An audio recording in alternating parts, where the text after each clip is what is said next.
नमो भक्ति विनोदाय सच्चिदानंदनाय गौरशक्ति स्वरूपाय रूपानुगौराय ते गौराविर्भावं निर्दिष्ट सज्जनप्रिय वैष्णव सार्वभौम श्री जगन्नाथाय ते नमः।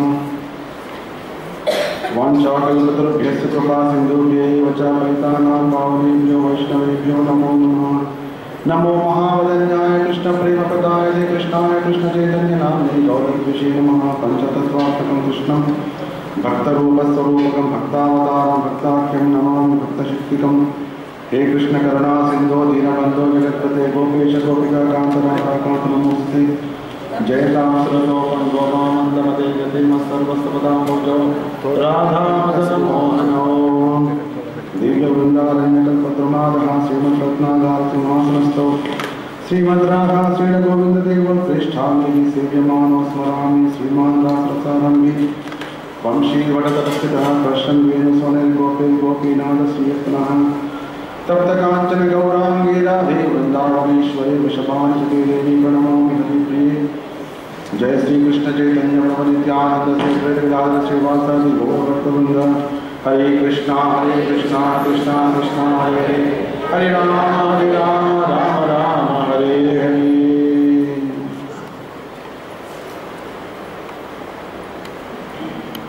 मेरा गुरुदेव परम पूज्य गोपाल कृष्ण गोस्वामी गुरु महाराज चरण कमल में कोटि कोटि वंदन करते हुए इसका डीबीटी संस्थापक आचार्य कृष्ण कृपा मूर्ति देसी भक्तियान शिला प्रभुपाद की चरणारविंद में कोटि कोटि प्रणाम करते हुए गुरु परंपरा श्री गोस्वामी समस्त वैष्णव चरण कमल में कोटि कोटि वंदन करते हुए आपकी अमूल्य समय निकालते हुए खासकर याद रखते हुए कि आज क्योंकि 1 महीने के बाद भागवत सुनने के लिए तो याद रखते हुए यहाँ आए खुद आप सबको भी हृदयपूर्वक वंदन करते हुए दूसरा स्कंद के शुभारंभ करने वाला हूँ। अस्मदाचार्य प्रीत्यर्थम श्रीमद् भागवत कीर्तनम करिष्ये। ओम नमो भगवते वासुदेवाय। ओम नमो भगवते वासुदेवाय। ओम नमो भगवते वासुदेवाय।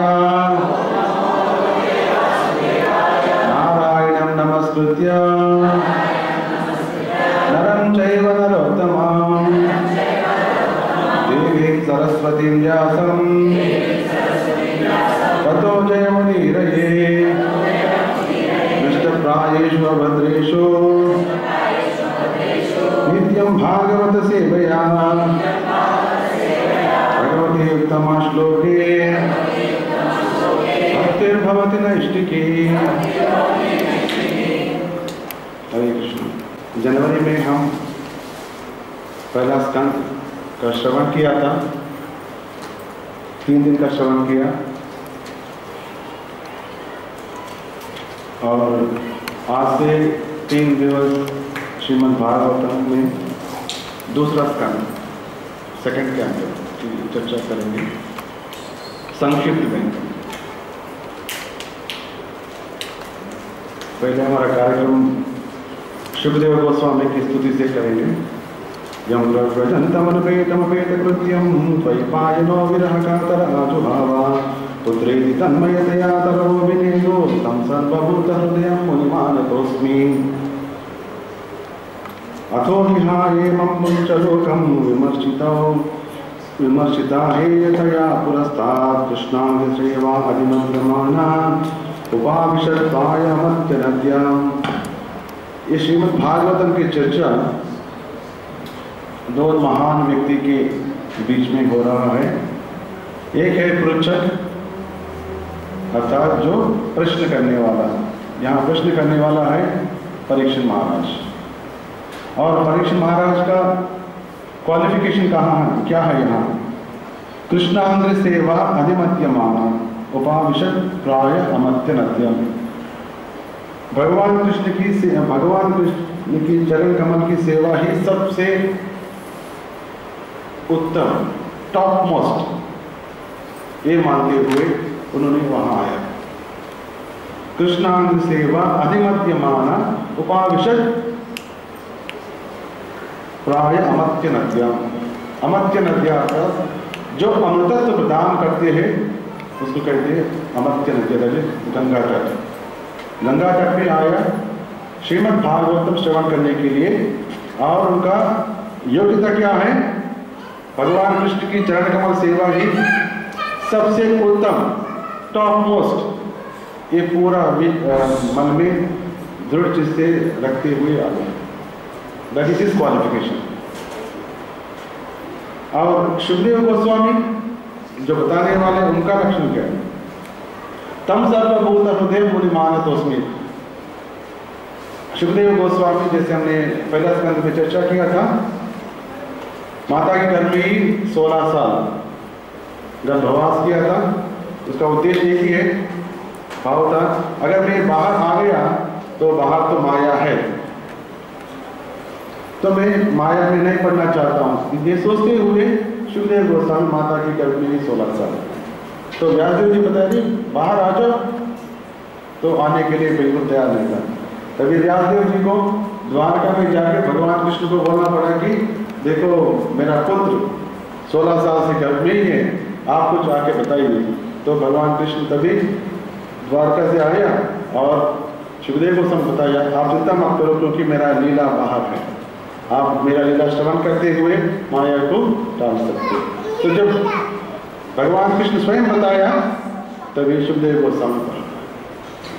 कृष्ण कथा की एक उपाय है दुनिया में, ये स्थिर हृदय में रखते हुए वो बाहर आ गए। और पहले तो शुभदेव गोस्वामी आत्मरत, आत्म ही रमन करते थे, लेकिन जब भगवान कृष्ण की लीला सुना, कृष्ण के प्रति उनका आकर्षण बढ़ गया। तब सर्वभूत हृदय मुनिमानतोऽस्मि। जब उनका जन्म हुआ था तब तक 16 साल तो हो गए, सो निकल पड़े। संस्कार तो कुछ नहीं, क्योंकि कोई भी जन्म होते हैं तो वहाँ ज़्यादा संस्कार करना हो तो बहुत सारा संस्कार करना होता है, लेकिन कुछ भी संस्कार नहीं, चल पड़े। तो पीछे उनके पिताजी यादव जी हे पुत्र पीछे से बोल रहा था, पीछे भाग रहा था, लेकिन उनसे बात ही नहीं किया। और ऐसे जब जा रहा था तो वहाँ एक सरोवर में देवता का स्नान कर रहा था, विवस्त्र होकर स्नान कर रहा था। लेकिन जब सुखदेव गोस्वामी जाते, वो भी दिगंबर से, उनका शरीर छाया फिर भगवान कृष्ण की जैसे 16 ईयर्स युवक, लेकिन वो आ रहा है, लेकिन किसी ने उसको परवाह नहीं किया। तो ये तो महान व्यक्ति है, उनको स्त्री पुरुष का भेद उनके हृदय में नहीं है, क्योंकि वो आत्मरत रहते हैं। तो स्नान कर रहा था, लेकिन पीछे व्यासदेव जी आ रहे हैं। जब व्यासदेव जी आ रहा है तो देवता कन्या तुरंत जाके वस्त्र पहन लिया। तभी व्यासदेव जी पूछ रहा था, अरे मेरा पुत्र अभी आपके सामने गए थे, वो तो दिगंबर थे और युवक थे, मैं तो इतना already I am old person और आपके पिता जैसे हैं, तो आप मुझे देख के क्यों शर्मिंदा हो? तो तभी बोलते हैं, नहीं आप तो महान व्यक्ति है, महामुनि हैं, लेकिन आपके हृदय में आप अभी गृहस्थ है, परमांश गृहस्थ है, और स्त्री और पुरुष का भेद फिर भी आपके हृदय में है, इसलिए हमने वस्त्र पहन लिया। जब ये विषय कोई भी व्यक्ति सुनते हैं, तुरंत उनके हृदय में जितना भी कठोर हृदय भी हो या जितना भी विषय ही हो, अरे ऐसा भी हो सकता है क्या कोई व्यक्ति जो उनको हृदय में स्त्री और पुरुष की अंतर बिल्कुल नहीं होगा। इसलिए तम सर्वभूत हृदय मुनि माना तोस्मी, ऐसे महान व्यक्ति को मैं प्रणाम कर रहा हूँ जो सभी का हृदय में जाते हैं। बाय हियरिंग एक इंस्टेंट एक घटना सुनते हुए किसी को मालूम हो सकता है कि सुखदेव गोस्वामी कितना महान व्यक्ति है। ऐसे व्यक्ति कृष्ण कथा करने के लिए ये दोनों स्तुति के साथ हम श्रीमद् भागवतम में प्रवेश करेंगे। हमने चर्चा किया था पहला स्कंद लिखने के लिए प्रभुपाद जी को, प्रभुपाद जी पहले पहला स्कंद को 3 भागों में प्रिंट किया था, उसको 1959 to 65, how many years? 6 years, 5 से 6 साल लगा 3 बुक लिख के छाप के रेडी होने के लिए। फिर भी वो सब कार्य हुआ भारत देश में हुआ, जहाँ कोई भी व्यक्ति साधु सामने आते कम से कम नमस्कार तो करते, पैसे दिए नहीं देंगे, नमस्कार तो करते हैं, और भागवतम दिया तो कम से कम नमस्कार करते हैं, भगवान कृष्ण के सामने नमस्कार करते हैं। ऐसी जगह में श्रील प्रभुपाद जी 5-6 साल में श्रीमद् भागवतम पहला स्कंद। लेकिन जब अमेरिका में गए थे, वो तीनों किताब साथ में रखते हुए अमेरिका में गए थे, लेकिन वहाँ तो पूरा माहौल अलग है। भगवान कृष्ण के बारे में कोई जानते ही नहीं, भागवतम के बारे में बोलने की जरूरत नहीं, साधु कौन होते हैं, वैष्णव कौन होते हैं, बिल्कुल मालूम नहीं। ये देखते हुए प्रभुपाद जी पहले लिखा था, मार्क ने भागवत धर्म, अमेरिका में भागवत धर्म में प्रचार कैसे होगा, उनकी भावना को उन्होंने एक कविता लिखी बंगाली में।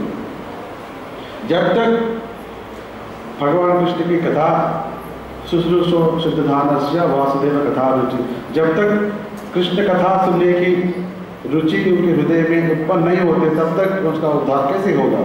लेकिन जब भगवान कृष्ण, हे भगवान आपकी कृपा हो सकता है, तो उसको कृष्ण कथा सुनने के लिए उनके हृदय में इच्छा उत्पन्न हो सकता है, ऐसा उन्होंने लिखा है। इसलिए ये सेकंड कैंटो लिखने के लिए प्रभुपाद जी को बहुत कठिनाई उठाना पड़ा।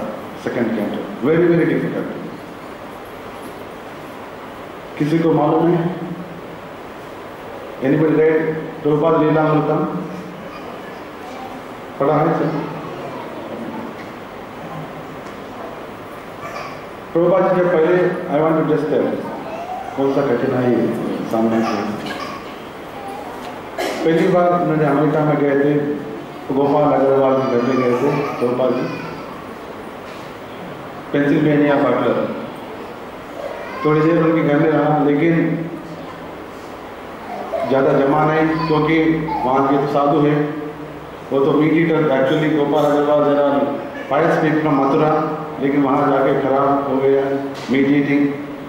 तो प्रभुपाद जी को ज़्यादा देर नहीं रखते हुए उन्होंने YMCA तो पास में और एक बिल्डिंग था, YMCA बिल्डिंग, वहाँ उनको रहने के लिए बंदोबस्त किया था। तो प्रभुपाद जी हमेशा मीन्स एवरीडे मॉर्निंग 10 बजे घर में आते थे, उनकी किचन में खाना पका के भगवान कृष्ण को नैवेद्य करके प्रसाद खाते थे। एक बार ऐसे हुआ कि उन्होंने गोपाल अग्रवाल की पत्नी नॉन वेजिटेरियन कुकिंग किया और वो साफ नहीं किया, तो प्रभुपाद जी खुद वो स्टोव सबको साफ करके फिर बाद में भोजन पाया कि भगवान कृष्ण को भोग खिलाया। ऐसी अवस्था में फर्स्ट राइटिंग सेकंड कैंटो। फिर बाद में प्रभुपाद जी वहाँ से न्यूयॉर्क में गए थे। न्यूयॉर्क में वहाँ एक मिश्रा, एक योगा टीचर उनके पास गए, उनके स्टूडियो में उनके साथ रहने के लिए, क्योंकि न्यूयॉर्क में और सहायता करने वाला कोई नहीं था, तो उनके पास गए। लेकिन जिसके प्रति प्रचार करने के लिए प्रभुपाद जी गए थे, उनके साथ भी रहना पड़ा। तो वो मायावादी, अर्थात जो कहते हैं भगवान कृष्ण नहीं है, उनका रूप नहीं है, उनका रंग नहीं है, उसका जो कुछ देना है सब माया है, ऐसे बोलने वाले के साथ प्रभुपाद जी को फोर्स्ड टू स्टे। बहुत तकलीफ उठा, फिर भी राइटिंग सेकंड कैंटो राइटिंग पाया। फिर थोड़ी देर के बाद उन्होंने उनका खुद एक रूम लिया था वही योगा आश्रम के ऊपर, लेकिन खाना पकाने के लिए नीचे आते थे। एक्चुअली टॉयलेट नहीं था वो, देयर आर नो टॉयलेट्स ऊपर, तो जब भी टॉयलेट जाना है नीचे आते थे मिश्रा जी के आश्रम में, ऐसे करते थे। लेकिन एक दिन वहाँ उसी कंडीशन में प्रभुपाद जी, उनका वहाँ बिस्तर भी नहीं था, खाली एक जैसा एक ब्लैंकेट नीचे बिछा के वहीं बैठना और एक ट्रंक के ऊपर Srimad Bhagavatam writing and typing और कुछ नहीं। There is no paraphernalia, chair seat कुछ भी नहीं। एक दिन अचानक उनकी जब उन्होंने बाहर गए थे, कोई चोर अंदर आया और उनका टेप रिकॉर्डर और टाइपिशन चुरा के लेके गए।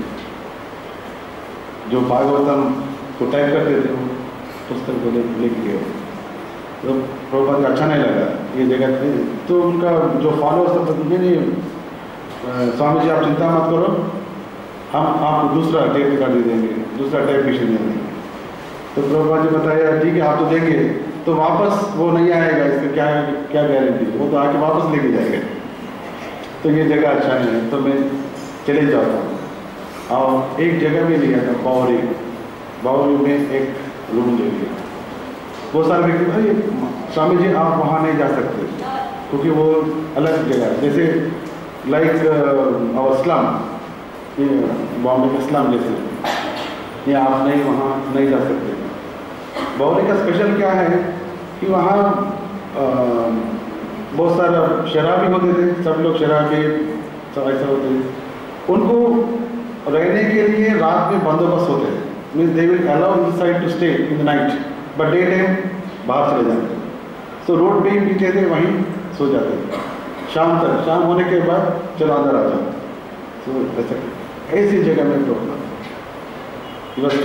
And writing second canto. और उनके रूम में एक पर्सन होता था, उनका नाम है डेविड। तो प्रभुपाद सोचा ये डेविड बनेगा अमेरिका में पहला वैष्णव। उन्होंने सोचा this he will become the first Vaishnava America में। और डेविड भी बहुत सारा इच्छा है, मैं और भक्ति में आगे बढ़ना चाहता हूँ, आपसे दीक्षा लेना चाहता हूँ, ऐसा बहुत सारे प्रश्न पूछ रहा था। लेकिन उनका जो पहले से जो अनर्थ है ड्रग्स लेना, वो तो छोड़ा नहीं। प्रभुपाद के संग में है लेकिन ड्रग्स लेना बंद नहीं किया। लेकिन उनके प्रभुपाद जी का कीर्तन सुनना, लेक्चर सुनना, ये सब ठीक है। प्रभुपाद ने बहुत पता नहीं ऐसा मत करो, क्योंकि अगर आप ड्रग ले रहे तो आप भक्ति में कभी भी आगे नहीं बढ़ सकते।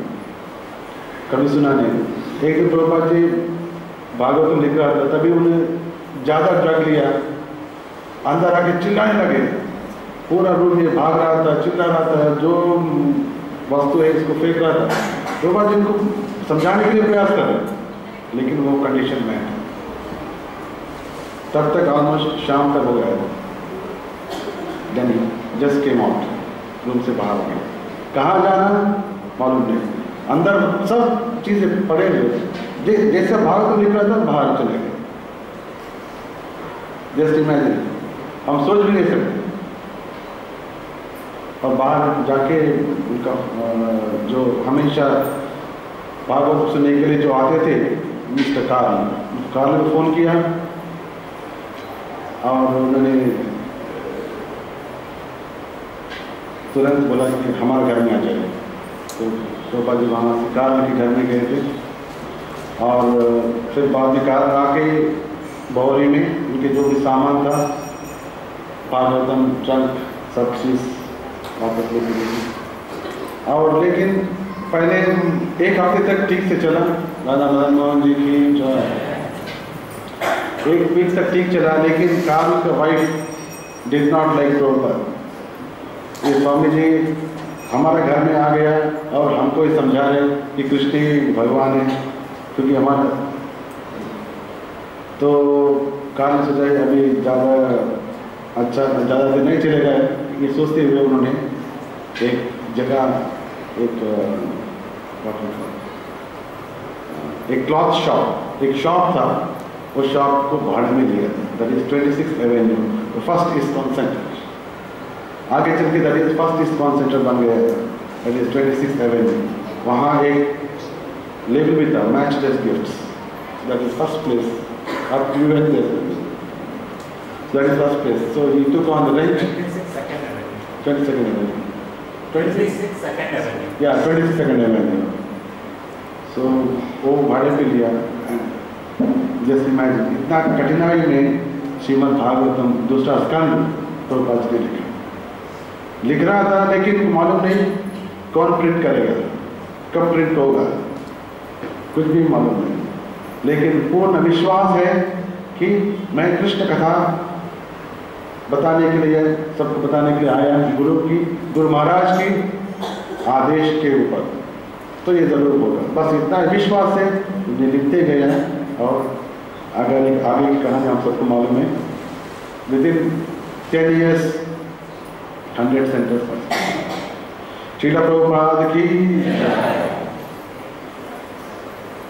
So with this we'll start to the second दूसरा स्कंद में हम प्रवेश करेंगे। जब परीक्षित महाराज को शाप हुआ था श्रृंगी से कि 7 दिन के अंदर 7वां दिन तक्षक नाग के दसने से उनका मृत्यु होगा। तो जब परीक्षित महाराज को ये विषय मालूम पड़ा तो तुरंत उन्होंने प्रायोपवेश किया। प्रायोपवेश का अर्थ है कि जब तक जीवन है तब तक खाना पीना बंद, क्योंकि जब तक हम ये शरीर को खाना पीना नहीं देते, जब तक हम ये शरीर को खाना पीना देते हैं तब तक वो रहेगा। लेकिन इसको जब हम बंद कर देते 1 हफ्ते के अंदर या 10 दिन के अंदर, depending on our body constitution, कोई ना कोई 1 महीने रहेगा, लेकिन ये शरीर नष्ट हो जाएगा। इसको कहते हैं प्रायोपवेश। तो परीक्षित महाराज जब अभी 7 दिन में तो मृत्यु होने वाले हैं, तो अभी खा के क्या फायदा, खा के पी के रखना है, बॉडी तो निकलने वाले हैं, इसको पियो। जाके गंगा जी में, गंगा के तट पे गए थे और वहाँ सभी ऋषि मुनि सभी लोग आए थे। उस समय शिवदेव गोस्वामी भी वहाँ आए थे। और जब शिवदेव गोस्वामी आए और उन्हें नमस्कार किया, वंदन किया और पूजन किया और बताया कि जो व्यक्ति मरने वाले हैं उनके लिए क्या कर्तव्य है, उन्हें क्या सुनना चाहिए, किसको क्या चीज़ कीर्तन करना चाहिए, कौन सा चीज़ को स्मरण करना चाहिए, किसको पूजन करना चाहिए, कौन सा चीज़ नहीं करना चाहिए, ये चीज़ बताई कृष्ण। और साथ साथ में उन्होंने एक उनका जो डर था हृदय में, मन में, वो भी प्रकट किया। क्या है, मुझे मालूम है कि आप कहीं भी कोई भी जगह पे कम 7 मिनट के ज़्यादा नहीं रहते, ऐसे मैंने सुना था। क्योंकि शिवदेव गोस्वामी परमहंस तो कोई भी घर में 7 मिनट के ज़्यादा नहीं रहते। गोदोहन काल में जैसे गाय से दूध लेना है तो 7 मिनट लगता है, खाली इतना ही टाइम उनके घर में रहते। लेकिन परीक्षा महाराज सोच रहा था मेरा तो अभी 7 दिन का है, अभी ये महाराज तो आया 7 मिनट में निकलने वाले, तो मेरा 7 दिन का क्या होगा। लेकिन सुखदेव गोस्वामी तो आया, भगवान की आदेश से वहाँ आ गया, क्योंकि उनका भक्त सामने है और भगवत धाम में जाने के लिए वो तैयार है। तो उनको भगवत धाम में भिजवाने के लिए भगवान ने स्वयं भेजा उनके भक्त।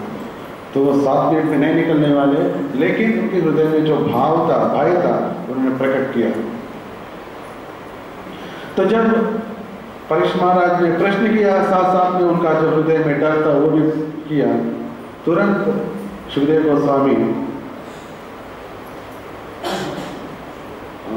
वो प्रश्न को तारीफ किया था। वरीयानिशते प्रश्न कृतो लोकहितं रूपा आत्मविद सम्मता पुंसाम श्रोतव्यादिशि परा। हे राजन, आपने जो प्रश्न किया ये सबसे उत्तम प्रश्न किया आपने, क्योंकि ये प्रश्न सभी लोक के लिए, लोकहित के लिए है। हम भी महाराज के पास या साधु के पास जाते हैं, बहुत सारे प्रश्न पूछते हैं, लेकिन मोस्ट ऑफ द टाइम 90%, 99% हमारे हित के लिए होते हैं। जनरली हम पूछते हैं प्रश्न, standard question, can anybody tell? साधु के पास जब जाते हैं हम एक ही प्रश्न पूछते हैं, standard, very simple.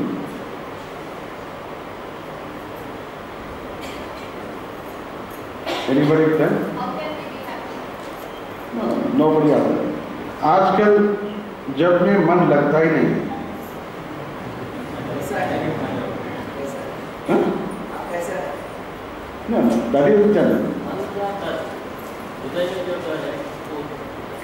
So generally हम पूछते हैं महाराज से, महाराज आजकल तो जब में मन लगता ही नहीं। This is standard question. महाराज तब तक तो 100 बार बोला होगा, फिर भी वही प्रश्न। ठीक है, इट्स गुड, इसमें कुछ दोष नहीं है, लेकिन ये लोकहित के लिए नहीं, उनका खुद के लिए। लेकिन यहाँ जो प्रश्न किया सुखदेव गोस्वामी को परीक्षित महाराज ने किया, लोकहिता कृतो लोकहितम रूपा। हे राजन, जो आपने प्रश्न किया ये सभी लोकहित के लिए, क्योंकि जो मरने वाले हैं व्यक्ति उसका क्या कर्तव्य है, मतलब सब लोग मरने वाले हैं, तो उन्होंने जो उत्तर देते सबके लिए वो उत्तर होगा। अर्थात जो प्रश्न किया सबके लिए, सबके पक्ष में उन्होंने प्रश्न किया, और जो उत्तर देने वाले हैं सबके लिए होगा, आज के लिए नहीं, आने वाले पीढ़ियों के तक।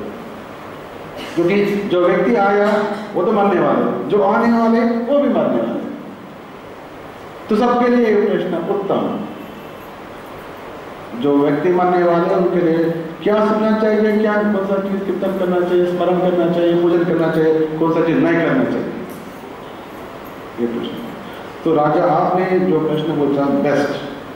और ये जो आत्मविद होते हैं, जो आत्मरथ होते हैं, उनको आत्मा ज्ञान हो गया, आत्मदर्शन हो गया, वो ये प्रश्न को मानते हैं। ये वेरी गुड, मैं नहीं, सभी लोग भी मानेगा ये प्रश्न को, क्योंकि भगवान कृष्ण के जो प्रश्न होते हैं ये तीनों को पावन करेगा। जो प्रश्न पूछते हैं उनको भी पावन करेगा, और जो उत्तर देते हैं उनको भी पावन करेगा, और जो सुनते हैं, क्योंकि उनके साथ साथ और कोई भी व्यक्ति रहेंगे वो भी सुनेगा, तो तीनों को वो पावन करेगा।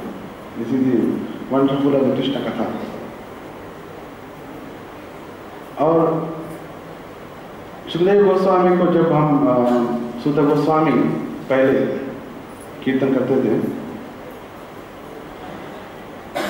ईश्वानुभावम अखिलम श्रुति सारमेकम आध्यात्मदीप मदितीर्षिताम तमोदम संसारिणाम करुणयाः पुराण गुह्यम तम व्यास सोनम बयामि गुरुम मुनिना। उन्होंने श्रीमद् भागवतम को पहले अनुभव किया। पहले सुखदेव गोस्वामी को व्यासदेव जी ने सुखदेव गोस्वामी से अध्ययन करवाया। अध्ययन करवाने के बाद सुखदेव गोस्वामी अध्ययन किया, साथ साथ में अनुभव भी किया। अनुभव करने के बाद बताने के लिए सामने आ गया। That is difference. अनुभव करके यश्यानुभावम अखिल श्रुति सारमेकम आध्यात्मदीप मुदिशिष्टाम तमोतम संसारिणाम करुणयाः, संसारी के प्रति पूर्ण करुणा से, क्योंकि उनको मालूम नहीं क्या क्या कर रहे हैं, एक्चुअली क्या करना चाहिए बिल्कुल मालूम नहीं, क्या होने वाले हैं बिल्कुल मालूम नहीं। ऐसे व्यक्ति को और कोई उपाय नहीं है दुखों से मुक्ति पाने के लिए, या त्रिगुण से त्रिविध ताप से मुक्ति होने के लिए और कोई उपाय नहीं है कृष्ण कथा सुनने के अलावा। तो इसलिए जब सुत गोस्वामी परीक्षित महाराज ने ये प्रश्न पूछा, पहले उन्होंने तारीफ किया, फिर बाद में उनके हृदय में जो दुख था संसारियों के प्रति वो व्यक्त कर रहे हैं। Understand my point? पहले तारीफ किया, फिर बाद में देखो, जैसे कभी महाराज नाम तो I am telling so much time this people but they are not hearing, जैसे हृदय में जो कभी कभी दुख होते हैं, पर दुख दुखी, वैष्णव का लक्षण होते हैं पर दुख दुखी। उन्हें बता रहे हे राजा, श्रोतव्यादीनि राजेन्द्र नृणाम सन्ति सहस्रशः अपश्यताम आत्मतत्त्वं गृहेषु गृहमेधिनाम। गृहमेधि जो होते हैं, गृहस्थ और गृहमेधि दो नाम है, दो शब्द है। गृहमेध जो वन आश्रम की विधि से जीवन को चलाते हैं और वैवाहिक जीवन में रहते हैं, उसको कहते हैं गृहस्थ। लेकिन एक विषयी जैसे जीवन बिताते हैं, इसको कहते हैं गृहमेधि। गृहस्थ गृहस्थ जो आश्रम होते हैं, जब हम आश्रम के शब्द प्रयोग करते हैं, आश्रम शब्द से हमको मालूम हो जाता है कि वहाँ पूर्ण शांति है। एक हॉस्पिटल है, इसको हम आश्रम नहीं बोल सकते हैं, लेकिन मंदिर में तो आश्रम में सब शब्द सुनते ही हमको एक भावना आ जाते है, वहाँ पूर्ण शांति होगा, कोई वहाँ गुस्सा नहीं करेगा, नहीं तो सबका उद्देश्य एक ही होगा, भगवान कृष्ण की सेवा कैसे करना, ऐसे हमारा भावना हो जाते है। तो जब गृहस्थ आश्रम हम कहते हैं, वहाँ भी संसार में भी वाइफ हस्बैंड चिल्ड्रन सब रहेगा, गृहस्थ आश्रम में भी वाइफ चिल्ड्रन सब रहेगा, लेकिन वहाँ का उद्देश्य और गृहस्थ आश्रम में उद्देश्य पूर्ण डिफरेंट। यहाँ सभी लोग कैसे भगवान कृष्ण की सेवा कैसे करना ये सोचते रहते हैं।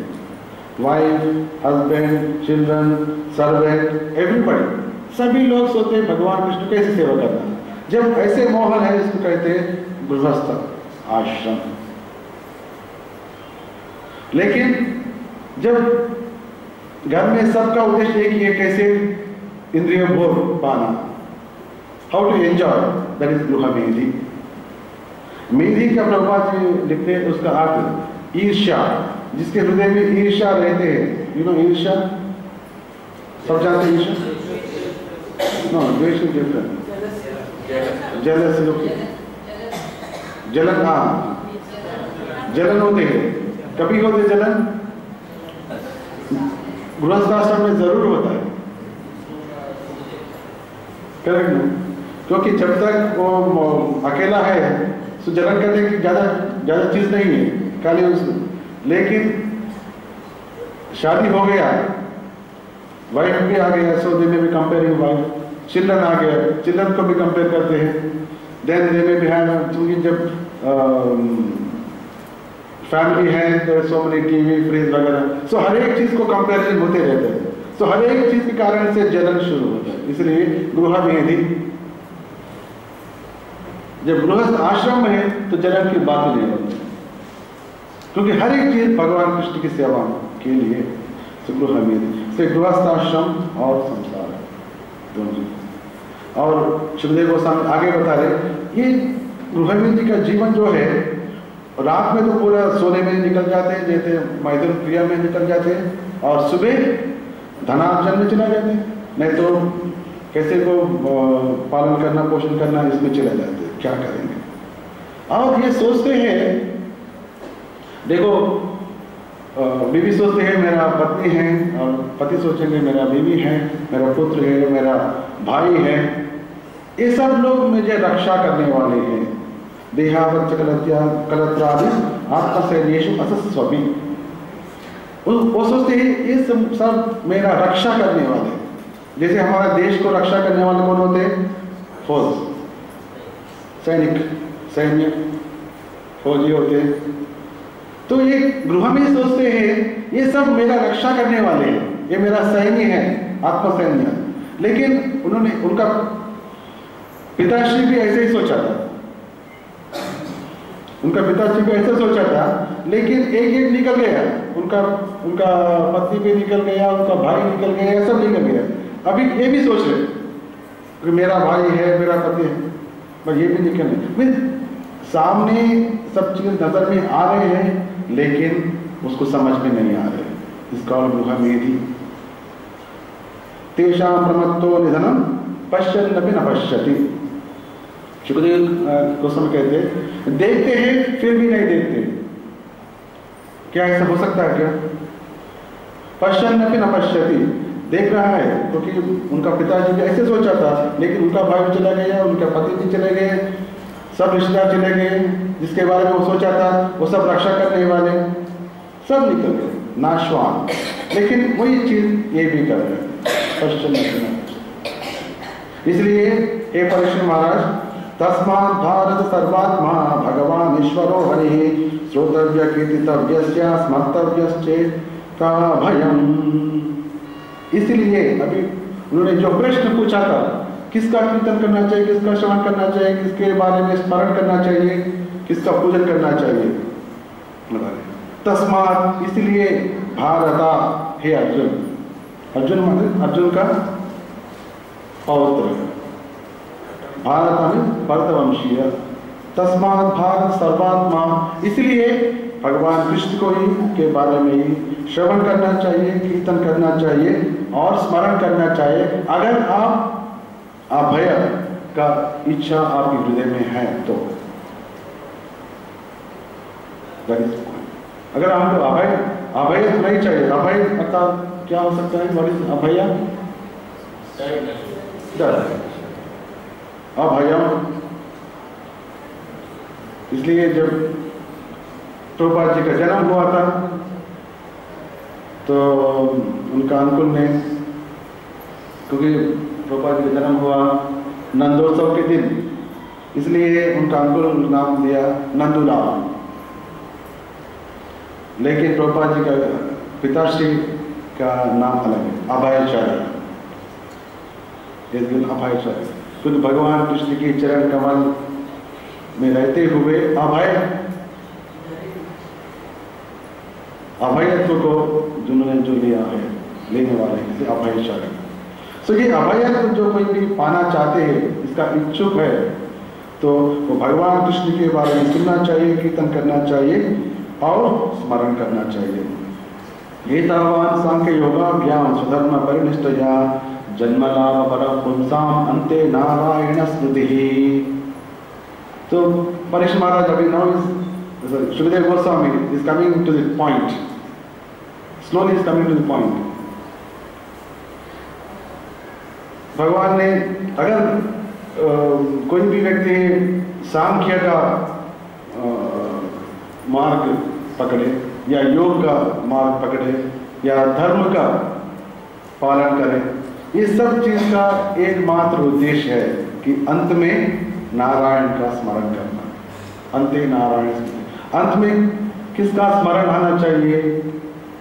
भगवान कहते हैं अंतकाले च मामेव स्मरण मुक्त्वा कलेवरम यः प्रयासमुद्भावम्।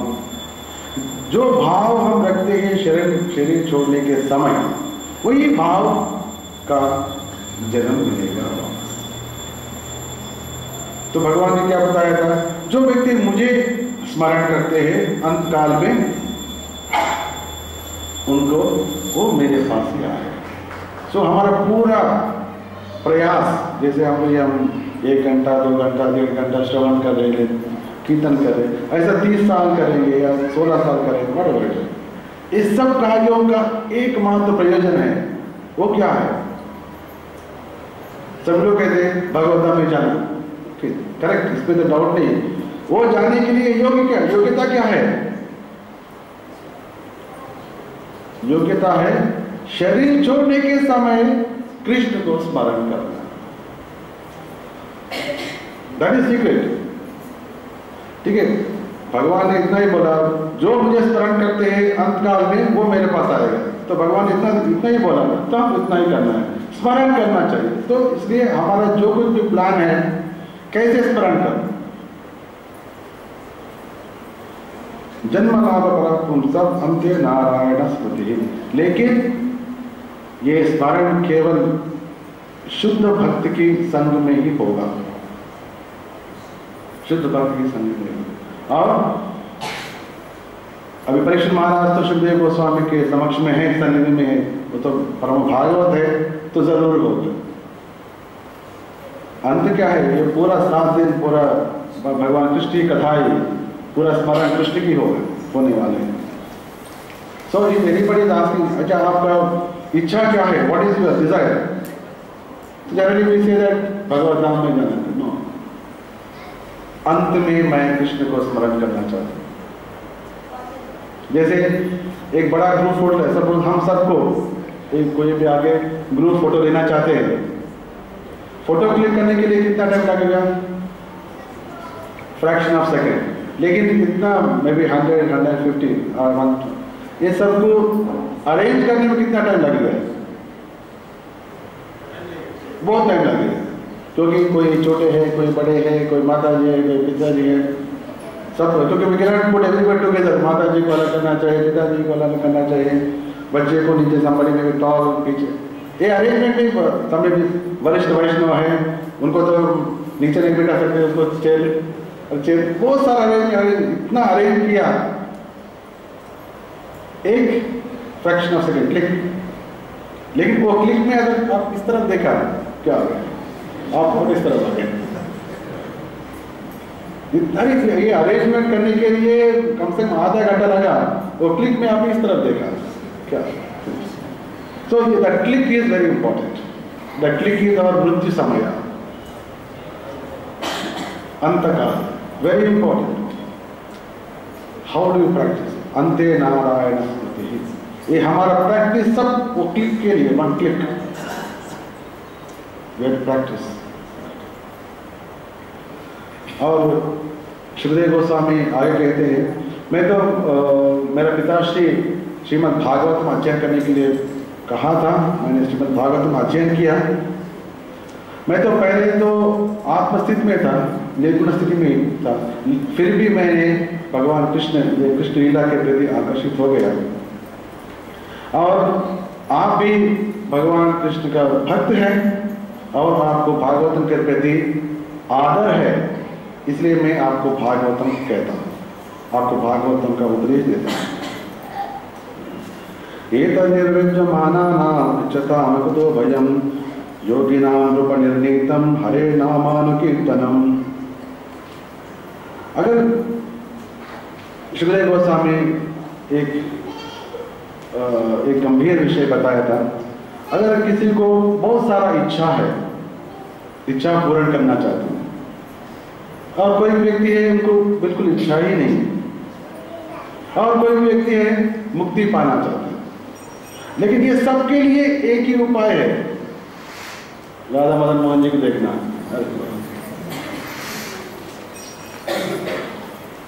जैसे कोई भी व्यक्ति, एक व्यक्ति को चाहिए दवाई चाहिए, वो भी शॉप में जाएगा। कोई भी व्यक्ति को बुक्स चाहिए, ये तो कपड़ा चाहिए, लेकिन ये सबके लिए एक ही चाहिए। To get all this things we only one, that is money. Money is the common factor. Money है तो you can buy anything this thing.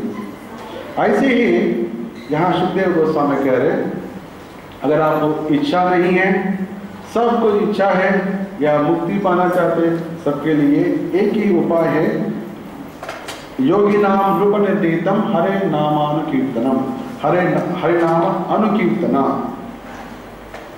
अनुकीर्तन अर्थात जब महान वैष्णव कीर्तन करे उनके साथ कीर्तन करे। इसमें दो शब्द, दो प्रकार हम चर्चा कर सकते हैं। एक है जब कीर्तन कर रहे उनके साथ कीर्तन करना, अनुकीर्तन। नहीं तो उनसे उनके द्वारा नाम लेते हुए अर्थात दीक्षा लेते हुए जब करना। कोई बोलेगा नहीं हमें तो घर में ही मैं कीर्तन करता हूँ, क्या ये चलेगा क्या? मैं अपने आप, मुझे दीक्षा लेने की इतना इच्छा नहीं है, क्या मैं जब कर सकता हूँ? करो, लेकिन जो पावर चाहिए, जो अंतिम फल चाहिए, वो आपको नहीं मिलेगा। आपको बहुत वेट करना पड़ेगा, हजारों साल जन्म। लेकिन योगी नाम रूप निर्णीतम हरे नाम अनुकीर्तन, जब हरे नाम को अनुकीर्तन भक्तों के मुखारविंद से आप करते, वो कीर्तन कर रहे, आप भी कीर्तन कर रहे, उनसे नाम लिया जब कर रहे, then it will give you all blissful life. ये श्लोक में Shri Prabhupada ji he has given wonderful explanation इसमें। सभी लोग अभी हम देखते हैं हर जगह में सभी लोग कीर्तन करते, सभी लोग भजन कर रहे, लेकिन सभी को जो वांछित फल सबको मिल रहा है कि नहीं, ये कोई नहीं बोल सकता। सभी लोग कीर्तन कर रहे लेकिन सभी को फल नहीं मिल रहे। इसका कारण क्या है? इसका कारण एक ही है, वो नाम जब तो कर रहे, नाम कीर्तन तो कर रहे, लेकिन साथ साथ में अपराध भी कर रहे। नाम अपराध स्थिति में, क्योंकि जब 4 प्रकार की पाप तो ऐसे ही, no meat eating, gambling, illicit sex and intoxication, ये स्थूल अपराध दोष तो ऑलरेडी है। इसके साथ साथ आप कुछ भी नाम जब करो इसमें कुछ फायदा नहीं। इसके साथ साथ नाम का अपराध, सूक्ष्म अपराध भी है। 10 प्रकार नाम अपराध है। ये 10 प्रकार नाम अपराध जब करते हैं, नाम का फल नहीं होगा। प्रभुपाद इसमें बहुत सारा विवरण दिया था। जो भगवान महिमा को प्रचार करते हैं, महान वैष्णव को निंदा करना सबसे बड़ा अपराध है। फर्स्ट नाम अपराध। दूसरा है सभी नाम एक ही है। आप कोई भी नाम लो, किसी का भी नाम लो, सब एक है, ऐसा बोलना भी एक बड़ा अपराध है। और गुरुआदेश को उल्लंघन करना, गुरु महाराज ने एक आदेश दिया और उसको उल्लंघन करना कभी एक अपराध है। और शास्त्र निंदा, इसमें हरिदास ठाकुर जी कहते हैं अगर कोई भी अनजाने में शास्त्र का निंदा करते हैं, क्या शास्त्र का निंदा हो सकता है?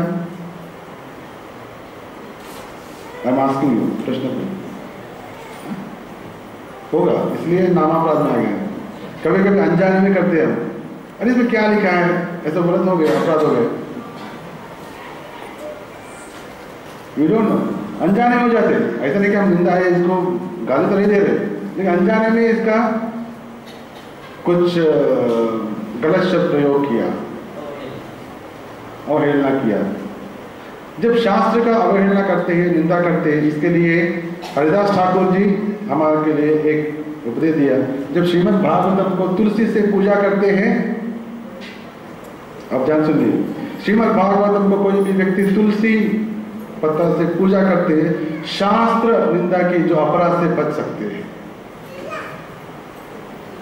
अपराध हो गया, तुरंत अरे जाके तुलसी को भागवतम पर जाके तुलसी पत्ता डालो, नमस्कार करो, तभी शास्त्र के प्रति आप जो निंदा किया उसका पाप प्रक्षालन होता है। श्रीमद् भागवतम क्योंकि स्वयं भगवान कृष्ण की स्वरूप। और दूसरा है भगवान नाम के बारे में जो शक्ति बताया वो सब काल्पनिक है, ऐसा भी सोचना ये भी अपराध है। और नाम फल के ऊपर पाप करना, ठीक है मैं तो हरिनाम कर रहा हूँ, मैं कुछ पाप करूँगा और ये जो नाम है मेरा पाप को मिटा देगा, ऐसा सोचना भी एक अपराध है। और हरिनाम संकीर्तन को एक पुण्य कार्य समझना, ये भी एक पाप है। ऐसा बहुत सारा चीज़ तो उपाधि ने लिखा था।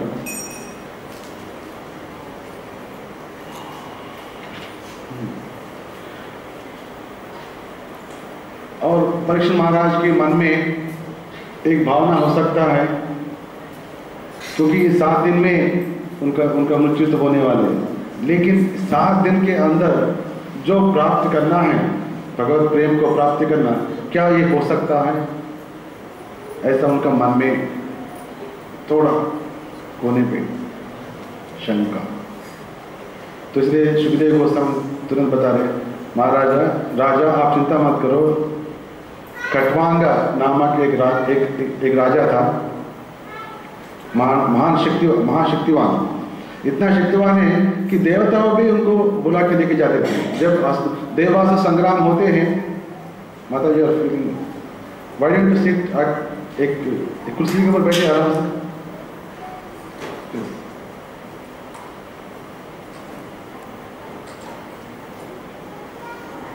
देवासुर संग्राम में जब असुरों के प्रति युद्ध करना है, ये खट्वांग राजा को देवता ने लेके गए, क्योंकि आप इतना शक्तिवान है, हमारे पास इतना शक्तिवान कोई नहीं है, हमारा तरफ आप थोड़ा युद्ध कीजिए। तो खट्वांग राजा ने बहुत सारा युद्ध किया, असुरों को मारा और देवताओं को विजय दिलाया। तभी पूछा, राजा आपने इतना हमको मदद किया, हम आपको एक वर देना चाहते हैं, आप मांगो, जो वर चाहते आप मांगो। तो खट्वांग राजा ने पूछा, ठीक है आपने बोला, लेकिन आप क्या दे सकते हैं, क्योंकि आप मेरे से सहायता लिया, मुझे क्या देखता हूँ। ऐसा 2 बार हुआ था, एक बार ऐसा है, दूसरा एक राजा है, वो मुझे राजा, वो भी ऐसा है, वो हमको will get in 10th canto. तो राजा ने पूछा, ठीक है नो प्रॉब्लम, आपने वर देने के लिए तैयार है, तो मुझे एक जानकारी पाना चाहता हूँ, मेरा जीवन काल कितना बचा है, ये थोड़ा बताओ, इतना ही पूछा। तो देवता ने तुरंत ठीक बताया, आपका एक मुहूर्त समय, देवताओं के गणन में एक मुहूर्त means just 1 second left over. तो राजा तुरंत वहाँ देवलोक से नीचे आ गया और उनका राज्य उनका पुत्र को दे दिया, और पूरा सर्वसंग परित्याग करते हुए, भगवान को स्मरण करते हुए, विदिन 1 सेकेंड ही went to back to God.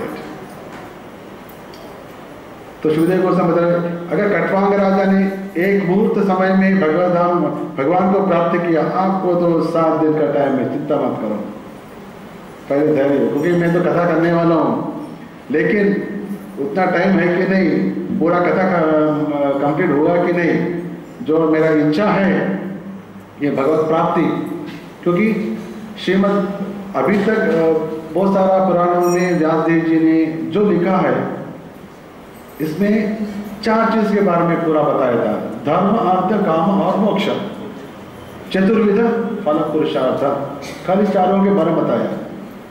लेकिन ये 4 चीज को जितना जोर से बताया, जितना गंभीर रूप से बताया, उतना भगवान कृष्ण की लीला के बारे में नहीं बताया।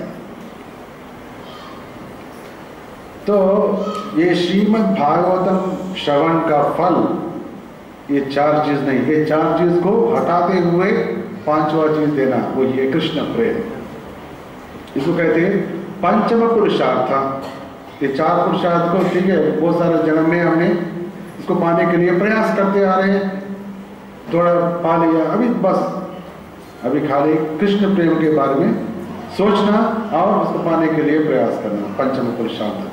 तो ये बता रहे, क्योंकि जब भगवान कृष्ण के प्रति प्रेम उत्पन्न हो गया, तो उनके लिए ये जगत नहीं है, वो भगवत धाम में उनके आवास स्थान होगा। सो जब खट्वांग महाराजा को एक मुहूर्त समय में भगवत धाम का प्राप्ति हो गया, आपको चिंता करने की बिल्कुल जरूरत नहीं, आपके पास 7 दिन। ये बोलते हुए सुखदेव गोस्वामी पहले परीक्षित महाराज को आश्वासन दिया, पहले धैर्य दिया। जैसे हम डॉक्टर के पास जाते, बहुत डर से जाते हैं, क्या बीमार होगा, कितना दिन होगा। चिंता मत करो, हो जाएगा, ठीक हो जाएगा। फिर बाद में इलाज शुरू हो जाता है। ऐसे ही कथा करने के पहले आप चिंता मत करो, 7 दिन का टाइम है। बोलते हुए शिवदेव गोस्वामी पहले भगवान का विराट रूप का वर्णन किया। प्रभुपाद जी ने इसका फर्स्ट चैप्टर का नाम लिखा है first step in God realisation. यह हिंदी